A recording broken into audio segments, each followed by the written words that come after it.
I play Lord Darnley. He is a Stuart, just like Mary. What about you, Joe? I play Mary. Yeah, I play Mary.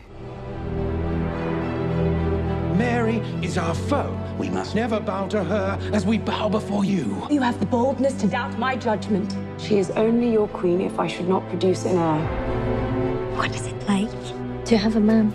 They are men in a world, obviously in a very heavily man's world, but that is at that point in time headed by two women. That for me was interesting to play as a man in that time.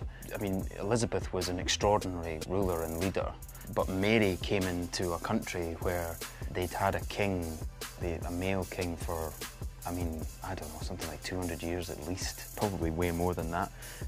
So I think that alone, that fact alone, was really interesting. To get to play these men could definitely have just been archetypal, kind of like vaulting over walls and looking dashing and stuff. But their very existence, they felt, was being questioned. Darnley in particular, Darnley's sole purpose in the end, I think, in the film, is to produce an heir.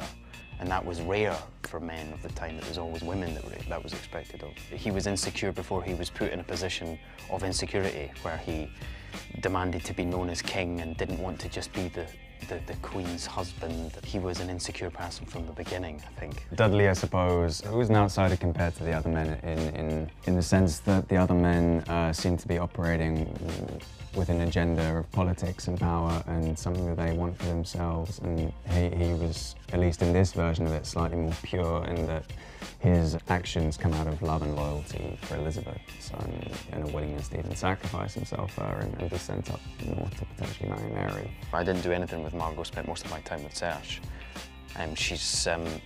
She's incredible. She's just an incredible actor. She's unbelievably gifted and has her feet on the ground as well, from only being 24 years old. And she was, I've said it before, she was an amazing leader on set. We were all just led by her. She's extraordinary. My bits were mainly with Margot, but I crossed over with Saoirse as well in one scene and also in the rehearsal process. But yeah, they're both have their feet firmly on the ground, which is something really nice and refreshing to see. And that's what's so fitting about playing someone like Mary, and the same with Margot playing Elizabeth. Like these characters from history were that age. I mean, even younger than the actresses that are playing them. You really do need to be formidable, I think. I was going to say like the idea of a leading man has changed. I don't think it really has. I think there is still the leading manny that everybody wants, that's sort of stoic and has all the right answers all the time.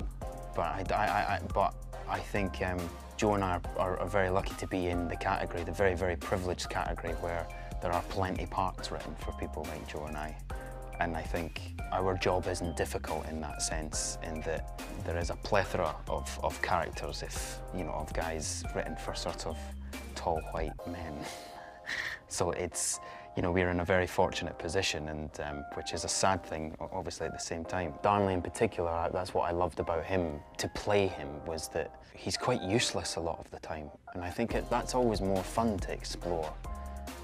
Rather than this sort of want and desire to sort of always look like you know what you're doing. I quite like that moment, that area where you don't know what you're doing. It's quite nice, and it's right that more and more men are shown like that, and not shown to always be the ones that have the answers, because they just aren't either. I think you and me should do Men in Tights, Robin Hood Men in Tights. Another Robin Hood. Yeah, man. But the Men in Tights one. Yeah, we need another Robin Hood. For sure. All right, let's do it. Should just be a new Robin Hood. Why not? Let's do it.